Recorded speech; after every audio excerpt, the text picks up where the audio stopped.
You're looking live at our state capitol, surrounded by protesters this noon. Those descending on Lansing are upset with the governor's executive orders that have forced many businesses to close. Those executive orders are designed to slow the spread of coronavirus, a disease that so far has killed 1,768 people in Michigan and more than 26,000 people across the country. Thank you for joining us today at noon, and we are certainly in for a wild day in our state. Our team is here to bring it to you live. Our crews are trying to stay safe while also showing you what's happening in our state capitol today. Political reporter Rick Albin kicks off our team coverage from Lansing right now. Rick? Well, Emily, there are a lot of cars, as you can tell, and they have been here since very early this morning. In fact, when I got here a little before 9, people had already taken parking spaces all the way around the Capitol. Then by 11 o'clock this morning, the place was filled. All these lanes were filled with cars, and they just stopped. They stopped at the corner of Alla and Capitol and just didn't move. Organizers finally came along and moved part of this line along, but they went about a block and they stopped again. So effectively, nobody has moved out of those lanes of traffic or on Allegan Street in the last hour or so. I looked all the way down Capitol and all the way down Michigan. As far as you can see, there are cars, but they're not going to get anywhere until some of these folks start moving. I've seen no police presence to move them along. As I say, some of the organizers did move that first group down, but they went down about a block and then they stopped. All of this is in response, as you pointed out, to the governor's orders. Pardon me, I'm trying to get used to the new normal. All of this in response to the governor's orders for people to stay at home.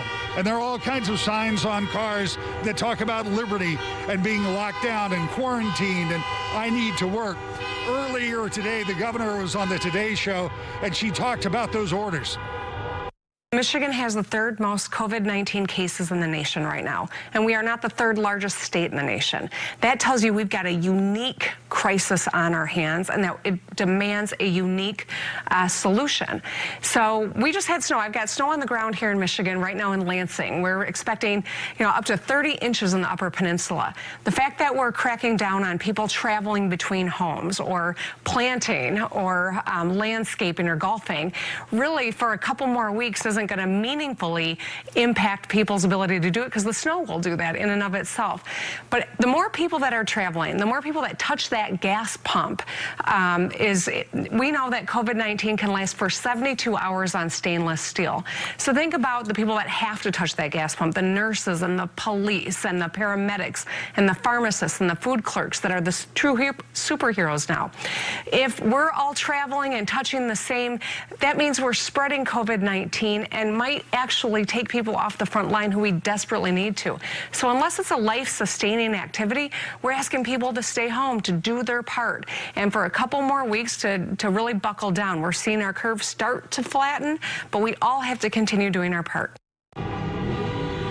So the governor, while she wants people to stay at home, is looking out the window if she's in her office at this crowd of people who have come out here today to protest those very orders. Now, we anticipate this is going to go on for the next hour or so, but at some point I also anticipate that these vehicles are going to be told to move along because, as I say, they're just setting at stoplights here at the corner of Allegan and Capitol, and there are cars backed up presumably for miles down Michigan and Capitol. We'll continue to stay here and cover with our team coverage live in Lansing. Rick Albin, News 8. Okay, Rick. Thank you for that. We're going to go now to Heather Walker. She's also in Lansing, continuing our team coverage. Heather, what are you seeing? Operation Gridlock is underway, and we are in the middle of it. Take a look. We've got 3 lanes of traffic right now on Capitol. In front of the Capitol, people have lined up in their cars. They've come from all over the state, upset with the governor and the stay-at-home order. They say that they're ready for this order to be lifted. They want to get back to work. They want to get back to doing things that they love, like fishing and golfing. We saw a couple people who had boats. And take a look, the number of people goes down the block. People have been honking and gathering since about 9 o'clock this morning.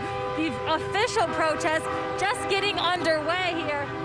And basically what people are saying when we stop and talk to them is that they think that people are smart enough to make their own decisions to stay safe during this coronavirus outbreak without being told what to do. Ma'am, can you tell me, why did you come out here today? representative from the 102nd District, and I'm just here to support my people. I have a lot of constituents down here right now. And what are your constituents telling you? Pardon? What are your constituents telling you? They want to go back to work. If they can't access the website to get the benefits, then they want to go back to work. And nobody's suggesting we just go willy-nilly go back to work. We're recommending we adopt the size of federal guidelines and do it safely. Thank you. Yeah, that is the message that we keep hearing over and over from different people. We talked to a landscaper from our area. We talked to a woman who does detailing in the Hudsonville area. All of them without work right now. They say they need to put food on the table. They've got to pay their bills, and they want the governor to reopen their businesses, allow people to make safe decisions. And that's why they all gather here today, to make those voices heard. We're going to throw it back to you for now. Reporting live on Capitol Avenue, Heather Walker, News 8. Okay, Heather, stay safe out there. Let's go to News 8's Leon Hendricks, also out there. He has boots on the ground at the state capitol. Leon, what are you seeing? Another incredible sight in this surreal ordeal as we battle this coronavirus pandemic. The Capitol steps, the scene of a protest. The whole idea here was that folks would stay in their car and participate in this gridlock, but we've seen a lot of folks who are saying they're not doing that. They're here, they're on the Capitol steps, staging a more traditional protest here in front of the Capitol building in Lansing. I want to show you one of the larger displays here, a huge sign that is out in the Capitol lawn. It says, "Security without liberty is called prison." An analogy they're using here to the situation that we have at present with the coronavirus lockdown. We're going to walk up here and give you an idea of the feel some of these people have. There are a number of people here from West Michigan, including some of these folks here that we get a chance to meet earlier today. First of all, tell us your name and what brought you out here. My name is Joseph Dixon, and I came out here to support the Michigan businesses and stand up for the rights of our fellow Michiganders. And we believe that the governor has overreached and overstepped her rights with our freedoms. Are you concerned about this virus? I was in the beginning until I've done my research and found out the realities and the media's overreach on it, and that it's not as serious as they made it out to be. And that's why I am here, because I feel that they are overreaching, overreacting, and crushing our small businesses, crushing our economy. I see you're wearing a mask, so you appear to have some level of concern. Yes, well, I have concern. I have just common courtesy for people. I might be here today, I might be a Republican, but I have common sense, and I do have concern and respect for everybody. What would you say to the governor if she's listening right now? I would say, Governor, open our economy on May 1st and respect our rights and our freedoms.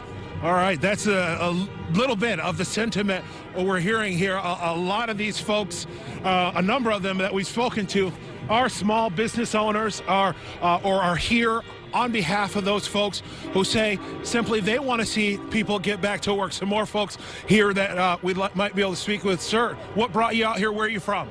I'm from Jackson, Michigan. And what brought me out here is I'm a small business owner, and she's putting me out of business. What type of business do you own? I own a painting company. What would be your message if the governor is listening? To listen to the people. We have common sense. We're not children. We know what's right and what's wrong and how to take care of ourselves. I've had a quadruple bypass. I've had a heart attack, a stroke, and I'm still not afraid to go out in public. It's how you take care of yourself. We're not, like I said, we're not her children. Do you have any concern at all about this virus? You said you've got some underlying conditions.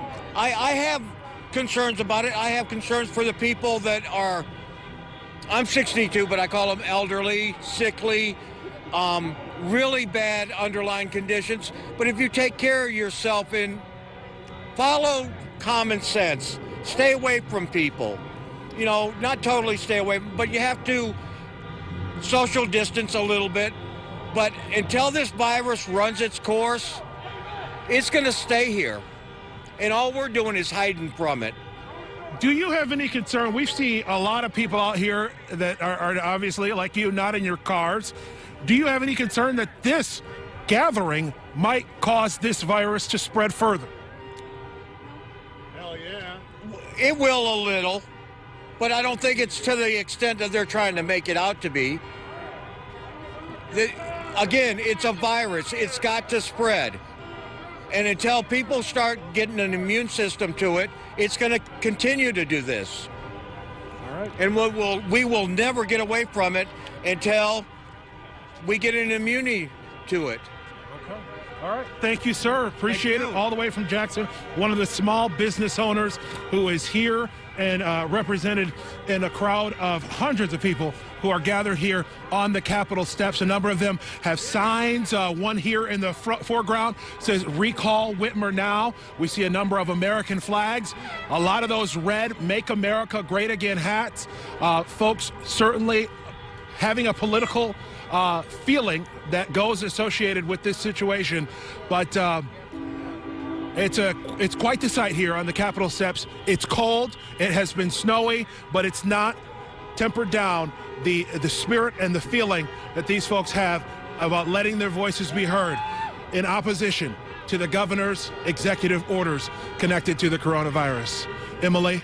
Right, Leon Hendricks in Lansing. We will be checking back in with Leon and Heather and Rick again. And our team coverage continues right now. Tom Hillett is working to give us some perspective on just how many drivers are descending on Lansing right now. Tom? Hey, good afternoon, Emily. We're going to take a look at the map of Lansing, which really can give us some data that we can see how far this traffic is backing up. So you can see this is the main thoroughfare into downtown Lansing, 496, and that right now completely jammed up with cars. Unfortunately, we do not have available any MDOT cameras in this area, so we can't show you what it actually looks like right there. But you can also see these red and yellow lines of gridlock completely surrounding almost a mile in any direction that Capitol area. And unfortunately, again, we don't get any data coming in from the smaller streets in and around the Capitol where we've seen Rick, Leon, and Heather. But you can see that the gridlock is spreading far out and wide and continuing to slowly start to back up the highway heading into downtown Lansing. Of course, we'll continue to track this and we'll update you again at 12:30. Emily?